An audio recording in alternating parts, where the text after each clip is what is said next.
So one of the questions I get all the time is, what size domino do I need? Well, when you talk about the size, it's the thickness. Say this is a 5 by 30, 5 being the thickness, 30 being the length. Okay, so that's a 5 by 30. Half of 30 is 15. Okay, I like to keep things easy. This is a 6 by 40, 6 being the thickness, 40 being the length. The width is all determined on the machine. I very rarely even look at that reference. But here's what I'm getting at.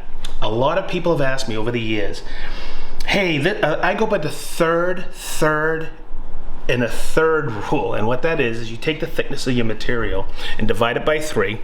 So when we see this, and it's a third, and a third, you divide it in 3, that's your thickness, okay? That's your mortise right there, or your tenon thickness.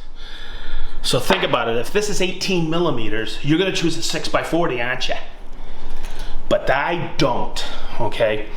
Because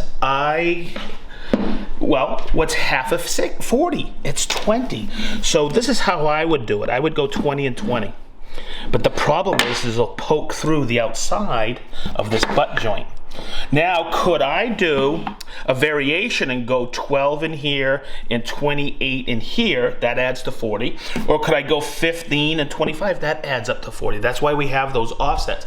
But here's a situation I have had several times. I forget to switch my depth when I have a bunch of material I'm dominoing.